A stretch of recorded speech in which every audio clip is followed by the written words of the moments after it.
complete quarterback. I'm your host, John Sarandidis, and after a long layoff, we are back, and we are fortunate tonight to be joined by brand new Sharon High School head football coach, Ben Shuffain. Coach Shuffain, good to see you, my friend. Good to see you too, John. Thanks for having me. Thank you for taking the time. And obviously, I think the news caught a lot of people by surprise, given your recent success at Carver. I want to start there. What ultimately led to you applying for this job and putting yourself in a position to get it? Uh, More or less, it was just the fact that it was open. Moved back to Mass in 2018. Dave did a great job there. He won a Super Bowl his second year there. He was there for 14 years.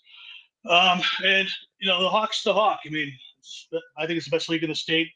You got coaches. Redding's been there for 30 plus years. Martinelli's been for 30 plus years. Burke just retired after 30 plus years. So people don't leave. And I figured that if somebody else got that job and stayed in there, I might not get a chance to do this again. Who knows if I'm coaching in 10 years, so that opens up again. Yeah, and obviously you're pretty familiar with Sharon High School. Of course, it is your alma mater. You graduated from there in 1999. Was that part of the allure to come back to your home school and take over there? Oh, absolutely. When I was coaching in OA, it was fun to play against on Thanksgiving. It was tough to root against Sharon, but coaching the other side, you kind of had to. The last couple of years at Carver, I've scheduled JV non-league games with Sharon for football. Both years, and we played them in baseball this year at varsity level. So it was just always keep that connection there. So And close to a lot of people, close to a lot of coaches. Yeah. And obviously, you played there. You've also coached there before. I know a lot of people may not know there. You may not know that you were the JV coach, you were the quarterbacks coach. That experience and the fact that you're an alumnus help you better understand the situation, because in many ways, Sharon is a unique job in that obviously there's a large Jewish community in town, and obviously there are religious requirements every weekend. How do you knowing that and knowing the lay of the land, how does that help you walk into this job and be able to build the program the way you want, knowing that you have to work with certain things in town? I would say the best thing I get going for me is be able to relate to the players and the school. We started 7-on-7 yesterday, and I met some of the kids and talking about elementary school, middle school, going to the same places. It's like you can build relationships based on the same upbringing and how you grew up. Same places that were. The town looks a lot different now than it did 25 years ago when I graduated. There's a new school, which is definitely one of the allures of taking that job. We got a new gym, new weight room. Same field though. New baseball field. So it's a lot of new stuff in town. A lot of new things going in. There's a Costco going in. When I was growing up, there was 1 to 2 streetlights, and now there's traffic every day on Main Street getting to 95 because people are cutting through when there's traffic. In Mansfield, Foxborough. So just the relationships you can build. I feel like I'm very good at building relationships, and especially having the same background as the players and the school people in the school. Not just the players, but the students too, with the teaching there. Now, obviously, you're going to inherit a young team. There was a senior-heavy team last year, but that's an opportunity, though, right? You're coming in as a new coach. There's going to be a lot of new faces getting an opportunity to start. In many ways, that's a good thing, because you can now build this from the ground up with young players that you can develop that can play for you for the next 3 years.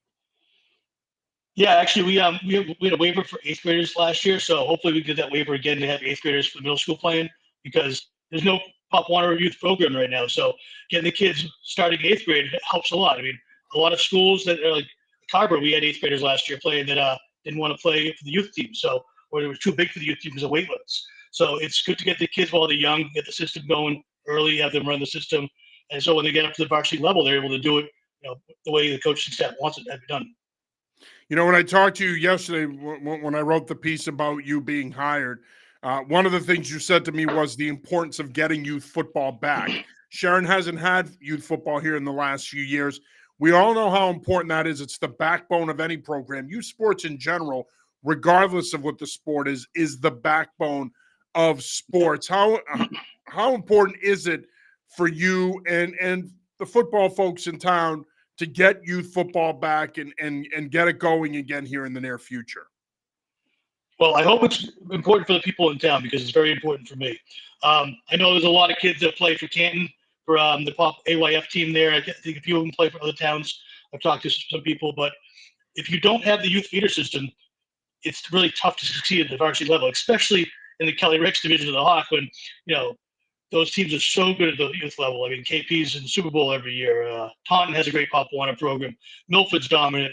So you have to do it. I mean, Franklin's great. I mean, even in the Davenport, I mean, I was helping out at Mansfield a couple years ago with Mike Reddick because our sons were the same age. So that team won the state championship when they were in 8th grade. So you don't have that going for you. It's really tough to build a program without the feeder. No, go ahead, Coach.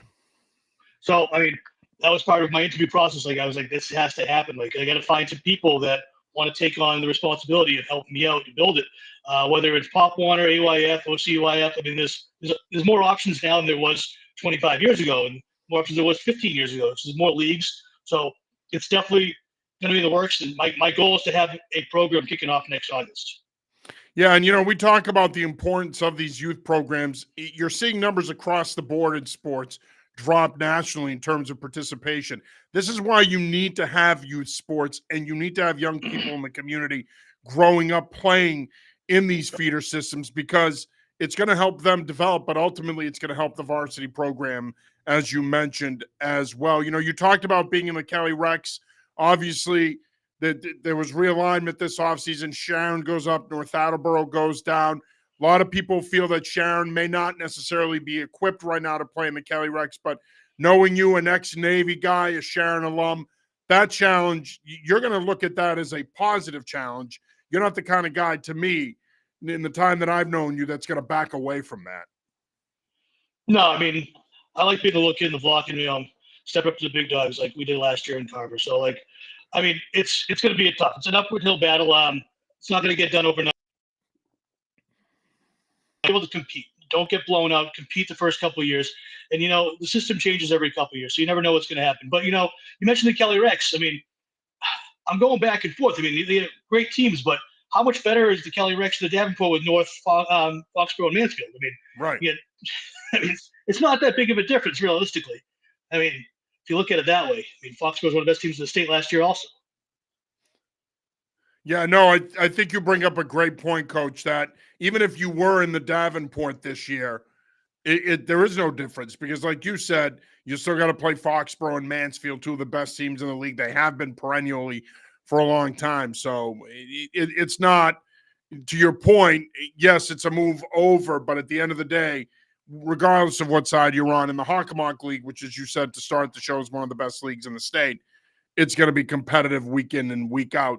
Obviously, you leave a situation in Carver where in a short amount of time you were able to really build that program, and it culminated with you guys getting to the Division VIII Super Bowl last year. Just talk about your time there and what you loved about it, and how were you able to get the program back to a place where they won their first league title since 2000 and made a Super Bowl appearance. It was really just the buy-in. It was the buy-in from the underclassmen from day one. The juniors and sophomores and freshmen bought in. They loved the changes that were being made. A couple of the seniors did too at the time. But there was only like 6 seniors that year. So I think 4 of them started. But getting the underclassmen to buy in is the biggest thing, because you're not going to do it in the first year unless you're very lucky and have just a bunch of dudes you're going into. So getting them to buy in, the weight room was huge. Having them lift in the off season. We started like January 3rd. I opened the weight room for all sports, and football players usually the only ones who show up. But getting them in there 3 or 4 times a week. We did the spring 7-on-7s at Zavarian to have the kids, basically like that spring install that most other states were able to do. But you have other people coach a team and have it done. I mean, that worked great. And just getting the kids to using the athleticism that Carver has and probably has always had. I mean, this didn't happen in that one group of kids, because you look at the youth programs there, and 2 of those teams won the Super Bowl and 1 team lost the Super Bowl. So it's just, they're going to keep rebuilding, they keep building and whoever takes that job is going to have great athletes. I hope it just keeps going the way it is. And a lot of what you did there and you accomplished there, I'm sure you're going to bring with you to Sharon, right? Because once as a head coach, you develop a successful formula, that formula travels. I'm sure a lot of what you did there, you're going to bring with you to Sharon. Yeah, I don't plan to change the thing right now. Obviously, we're starting the weight room on Monday. Yeah. And starting the weight room Monday, we're going to go 4 times a week over the summer. I mean, it's a very small sample size because it's not January, it's not April, it's not May. It's going to be July 1st. So we got 7 weeks to go before camp starts, and we're going to go 8 weeks of a training program to that first week of camp, and hopefully make the strides that we need to make to injury prevention, um, just get bigger and stronger. I mean, last year going into the Super Bowl, we had no injuries. I mean, we were 100% healthy going into week 13 last year. Hopefully, with the weight room, preseason and in season does the same trick. Yeah, I was gonna mention that to you. Obviously, you got this job very late in the process. I mean, in coaching circles, if you get a job in May, it's considered late. Never mind the end of June. There's a lot you need to catch up on in terms of getting Yeah. these guys caught up and getting them in a place where they can put the pads on, eventually scrimmage, and eventually play games. You mentioned an intensive 4 time a week program over the course of the next 8 weeks. Do you think that that's enough to at least allow you and your staff to feel the competitive team? I don't know. I'm hoping.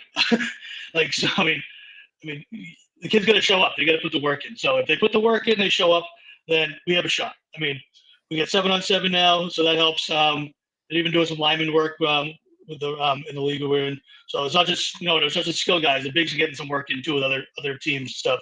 So hopefully the buy-in is what it needs to be competitive. And the kids know. The kids know they're going to Kelly Ranch. They know what they have to do.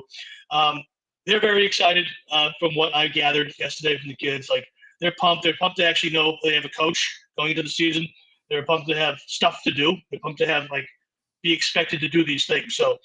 So far the kids are very excited, and hopefully they do what they need to do to move forward.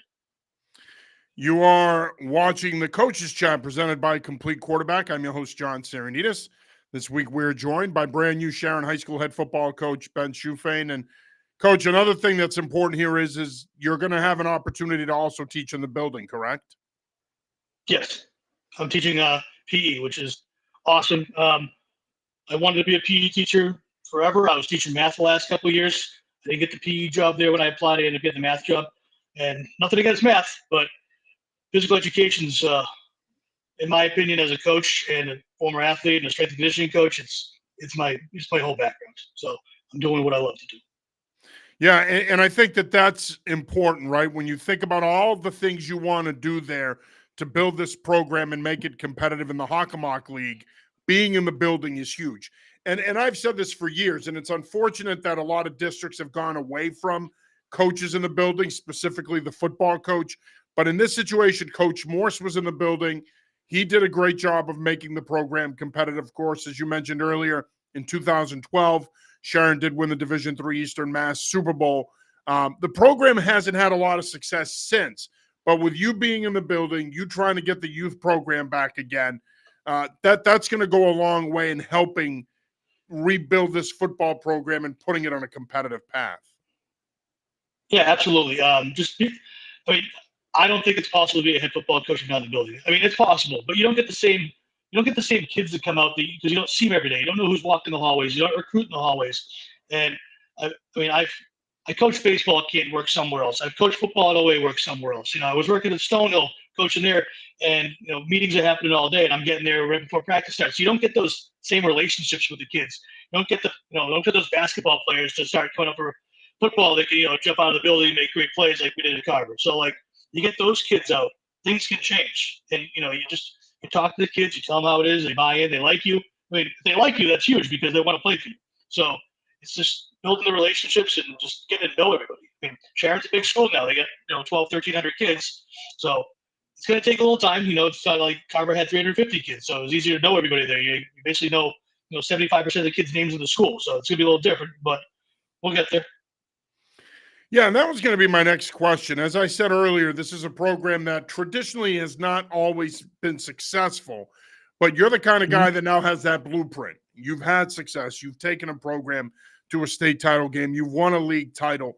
I think one of the things that I like that I'm hearing from you tonight is that patience is the key here, that people in town have to be patient. If they're patient and they let you do your thing, you're going to build the kind of program that they can be proud of.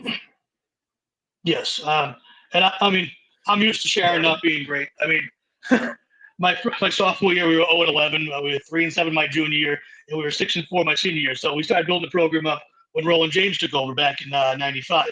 And then coaching there in the early 2000s. We had ups and downs, but we were always like right around 500. So like it's had some poor years, it's had some really good years, but the biggest thing is just being competitive. Keeping the games close, prepping the right way, game planning, and just not getting blown up. Like that's the biggest thing sometimes. Like you're going up against KP.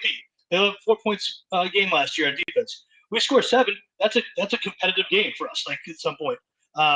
So you keep it around 500 for the first couple of years. I know it doesn't sound like much, but you beat away on Thanksgiving. That's a successful season there.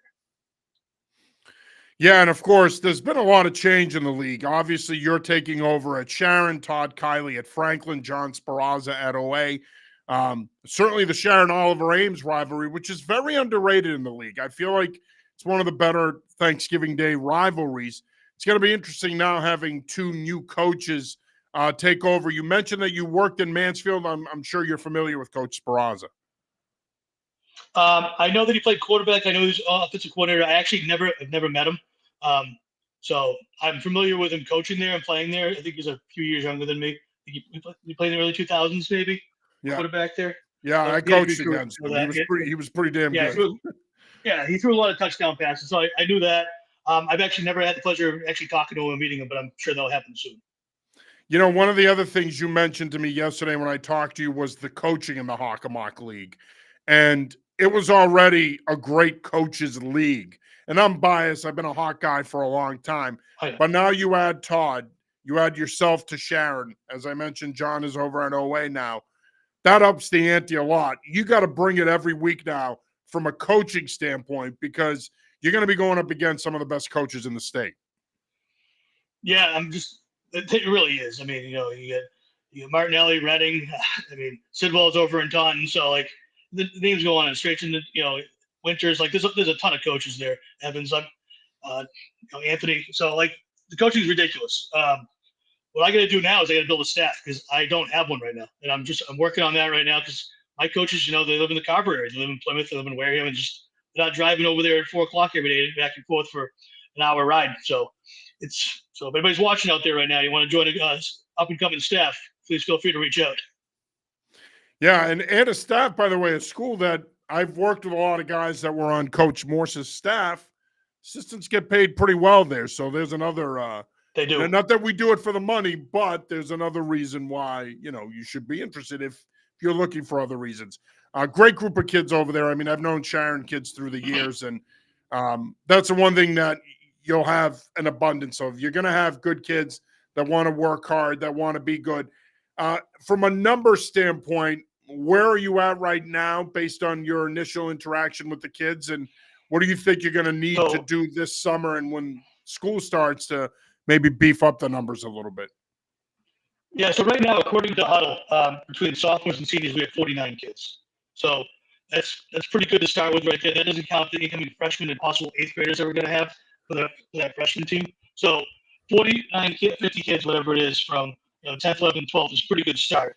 And just another thing on Sharon, like the athletic programs there get a bad rap, but I mean their basketball team was in the state championship this year. The lacrosse team was 12-4.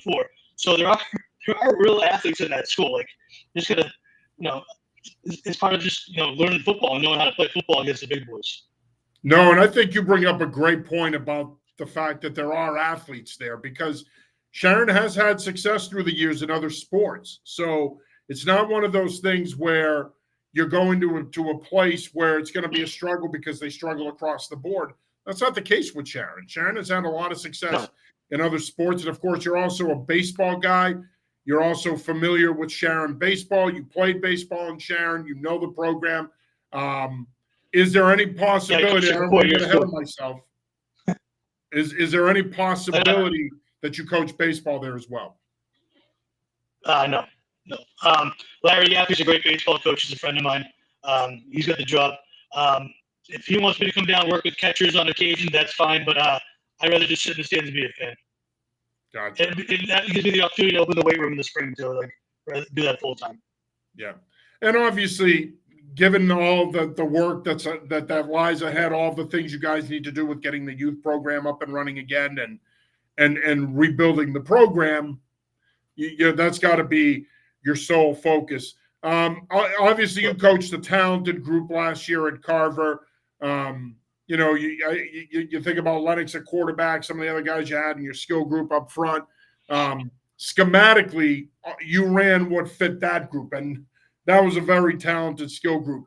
Do you see yourself being able to do a lot of those same things here, or is like any coach, you're going to have to base it on what you have? So the offense last year was a little different than it was supposed to be because I did have a quarterback who could throw the ball 60 yards. I did have, 8 receivers, 2 deep at each position who could play the positions. The offense really is supposed to be 15 yards and under. Get the ball to athletes in space, let them make plays. And there's a ton of athletes in Sharon. There's a couple of big kids. So yesterday, one kid's like 6'4", 220. He's a tight end. Another kid is like 6'2", 180. And then there's a lot of like little slot guys that can play. So the offense isn't going to change much. The way we throw the ball down the field might, be a lot less than we did last year because we scored a lot of 45, 50-yard touchdowns with Ty to Robbie and such. So that will be the same going in. But you develop some quarterbacks, you develop receivers in a couple of years. You never know; it'll be the same exact thing. Yeah, and obviously when you look at where the program is right now, as we talked about earlier, you're going over to the Kelly Rex. Sharon last year, senior laden team, they did beat Attleboro. They had some success against the Kelly Rex last year. Have you looked at the schedule, and do you need to fill any additional weeks, and where are you at with scrimmages? No, we're good. We're scrimmaging. We're doing a joint practice with Norton. Me and Arts did one last year together. So we're doing the same thing that we did last year. We're scrimmaging a team from Rhode Island. It's in Warwick for our actually game scrimmage on Labor Day weekend. And then we got Marlboro, Dover, Sherborne, Westboro, and then the Kelly Rex, and then all the way on Thanksgiving. So we have all 9 games scheduled right now. Right. And you mentioned moving into a new facility last year. You've got a brand new school. The field, you don't have the turf field that everybody wants, but the field is the same with upgrades, though. How important is that going to be in this process, having this new school and the new facility? Not that the job would be less appealing if you were still in your other building, but a new school does make a difference, especially when it comes to keeping athletes in town. Oh, yeah. I was in there today getting my keys and everything. The weight room's ridiculous. You got a weight room, then you got like a fitness room next to it, a rock wall, med balls, like just basically like TRX's yoga. So, the space that we have there, plus it's a track above the gym now. And where the athletic area is, you walk right out the doors and you're at the field. So everything's like perfectly right there, locker rooms, everything. So it's very appealing. And, it's always nice to have air conditioning in the school where you work. It makes a difference. I missed that when I was a dean and a history teacher at Norwood High. We had air conditioning. I'm the vice principal at the middle school, and I dreaded never last have week. A 2-t-shirt day. Yeah. Thank God they gave us some half days to finish the year. Yep. 2 final questions here for you, Coach. First things first, to the parents of the players in Sharon, to the parents of any of the student athletes at Sharon, there's one thing you can tell them to sell the football program. What would that be to the parents? Have your kids buy in. Trust the process, and good things will happen. I do know what I'm doing. I figured that out the last couple of years. So trust the process, buy in, and get your kids to show up over the summer. Yeah. Well, somebody who's covered you, I can vouch for you knowing what you're doing. If you didn't know what you were doing, you probably wouldn't have the job, and you probably wouldn't be on here tonight. So appreciate it. And what would your message to the kids be? Would it be along the same lines? Keep showing up every day, compete, and good things are going to happen. Whether it's on the field, in the classroom, on the scoreboard, no matter what, we're going to have a fun year. Well, Ben, I want to say thank you for taking the time, my friend. I really appreciate it. I'm pumped to see that you're coming back home, that you're in the Hawk. I think that Sharon football is better for it. I think the Hawk is better for it. And I know if given time and what you're going to need there from a resource standpoint, you're going to get Sharon football going again, my friend. And we're excited that you're closer now. We can get to see you more, cover you more. So looking forward to seeing you at games this fall, man. All right, John. Thanks a lot. I appreciate you having me on. Hey, anytime. That is Ben Shuffain, brand new head football coach at Sharon High School. That'll do it for this week's episode of the Coach's Chat. For Coach Shuffain, I'm John Cernitas. Till next time.